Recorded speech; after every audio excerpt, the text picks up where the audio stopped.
All right, we'll call to order Safety and Public Works Committee meeting for August 1st, 2022, 6:45 p.m. in council chambers. Two items on the agenda tonight, first of which is to approve a pay application, number 1, final, for improvement 22-02 2022 crack seal project. And I don't know who's taking this one today, if it's Mr. Sandy or the new engineer, Jesse Dane. I'll take it, Mr. Chair. All right, Mr. Sandy. Me and Jesse got a full day tomorrow to All right. Sounds learn good. everything about safety and public works.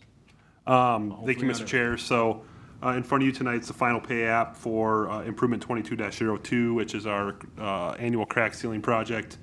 Our final contract amount based on the crack sealing completed was $18,191.46.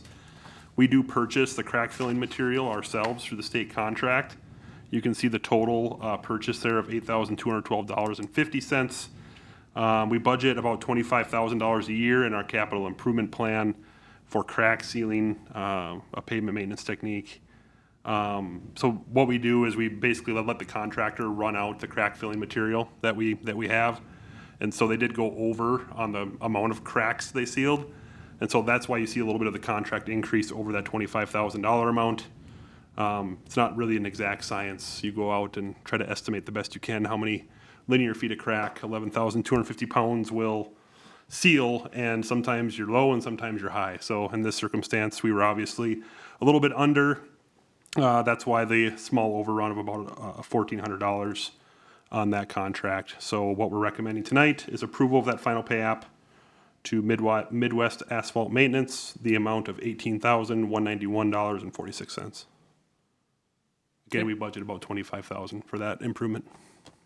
So a total of $1,403.96 over the estimated budget, correct? Yep. Okay. All right. Any questions? None from me. None from me. Okay. I would move to recommend approval of the final pay application for improvement 22-02 2022 crack sealing project in the amount of $18,191.46 to Midwest Asphalt Maintenance. I second the motion. Got a motion and a second. Any more discussion? Hearing none, go to a vote. All in favor? Aye. Motion passes. Second item and final item of Safety and Public Works tonight is direction on active code enforcement cases. Mr. Kramvik, if you want to walk us through, we just have 3 properties on this agenda item tonight. Go ahead. Yes, thank you, Mr. Chair. Like you said, we have 3 properties tonight. The first property is 408 2nd Avenue Northeast. Received a complaint, as gotten their notice of violation, as well as 3 citations for grass and weeds. This one had just missed the cutoff for the last Safety and Public Works. So recommendation on this one is to abate the grass immediately. We have looked into this property building-wise. Nobody's really been living in this property. We believe it is tax delinquent right now. We've checked with Crow Wing County. It may be difficult to actually get into this structure here because the roof's not caving in. There's no structural issues, but we're continuing to look into what we can do as staff on the actual structure of this property. Okay.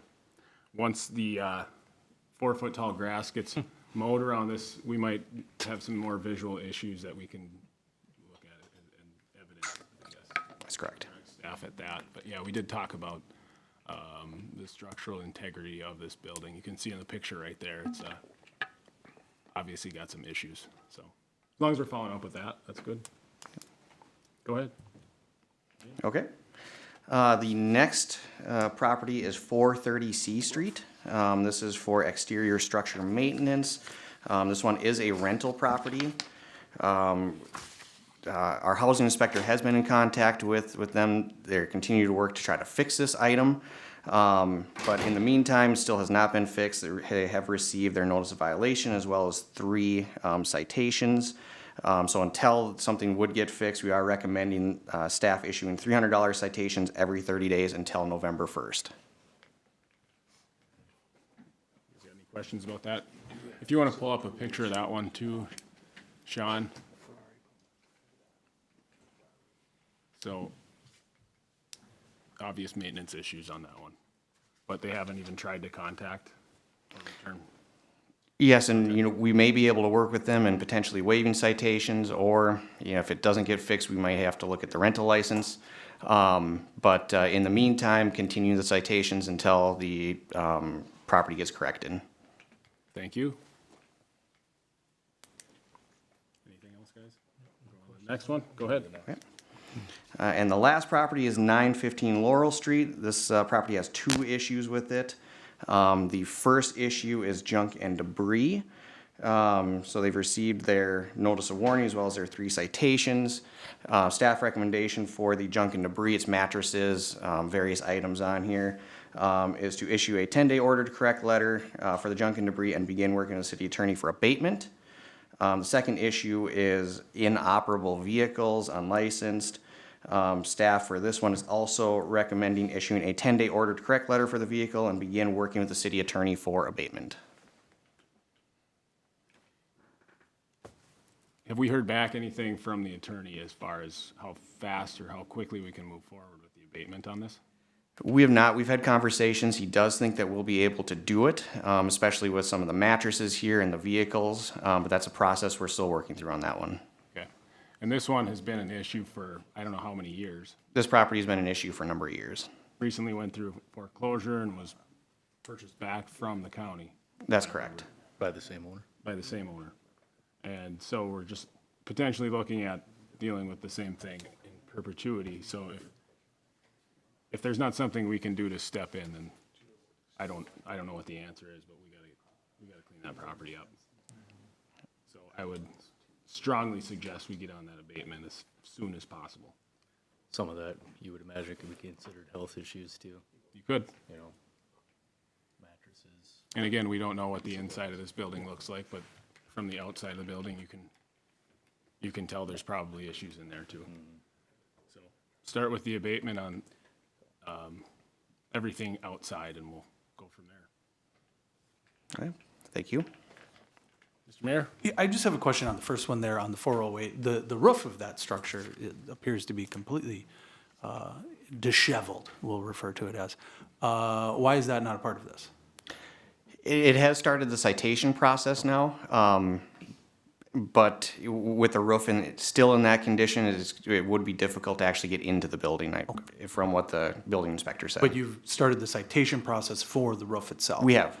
But, okay, so I do know that this property has been an issue for many years. And actually, the lady that called about this specifically said, Dave, I'm tired of calling about this property. I've been calling for 10 years. And I said, rightfully so. Well, why are we still dealing with a roof after 10 years? Why hasn't that roof been taken care of after 10 years? And the question is, they continue to pay taxes. I'm thinking it's abated to it. Typically these properties that are like this would end up going tax forfeit. So, we kind of question on, we can't just abate a roof, but we can certainly cite them for it. Sure. And then my last question is, in an instance like this, 10 years, the lady says, your policy is that I have to call. That's what you guys are doing right now. It's by complaint. I don't want to complain anymore. How do we get to a point where year 3 of this, the neighbors aren't having to make us phone calls anymore? How do we get to that point with a property like this that we know is going to continue to do it for 10 years straight? What are some of the solutions we can come up with for that?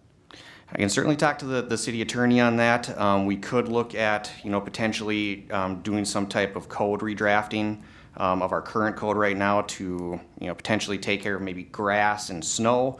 Some things that are easy, maybe one citation, and then that gets taken care of. So it doesn't become an entire summer issue. So that'd be another option that we could look at.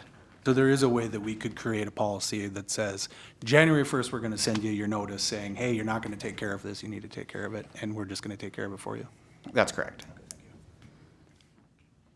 So to back up what James is saying, we did talk quite a bit about this ordinance and the ordinance change that we've just started doing this year. Learning all that we've learned. I know this is day 1 for you, Jamie, but learning all that we've learned about repeat offenders, about the way these things all pan out, how long it takes with what we're doing right now. I think at least by next spring, or hopefully this fall sometime, we can take what we've learned, put it into a new, more efficient style of ordinance so that staff can move forward on these things in the way that we've kind of set precedent so far. But yeah, something like this, when it comes up on a Tuesday after a Monday night meeting where it missed the cutoff to come to the council meeting by about a day or two, these are things that we got to look at and speed up as best we can with new language in the ordinance whenever we do change it. But I agree that if there's places that are repeat offenders every year, for even 1 year, 2 years, whatever, if they're vacant houses, we gotta be able to step in and clean those up for the neighbors, because this is in an area where most of the neighbors around them take very good care of their homes. So, big eyesore. So, other than that, we're looking at 3 different properties. Usually we do one motion, and that would be to follow staff recommendations unless you guys have anything against what those recommendations are. All good?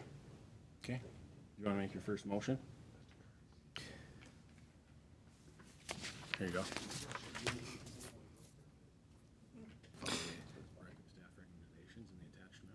Yeah, I'd like to make a motion to follow the staff recommendations on the attached memo. Second. Got a motion and a second. Any more discussion? If I can offer go ahead. one other thought. You know, we were just talking about, you know, what happens with instances where it's coming up year after year, kind of the same thing. I wanted to offer a different thought, you know, as I was reading through these orders to correct administrative violation. One of the things that I really appreciated was the choice of language. It's an inclusive choice of language. It's a helpful choice of language. You know, it's evidence that the city's put a lot of thought into trying to bring its citizens up. And that is a choice. The language could have been very different. It could have been very cold. It could have been very factual. And these letters make every effort to help people along, and I think that's worth mentioning. It's great. I think what James has done with this has been great, and we're trying to put it out there that we're trying to work with these people. We're not just trying to fine them over and over again and get a bunch of money out of it. We'll forgive those fines if they want to work with us, and that's the point we're trying to get across. It just doesn't always work out when we get completely ignored, so. Thank you. Any more discussion? Hearing none, go to a vote. All in favor? Aye. Aye. Motion passes, and we can adjourn.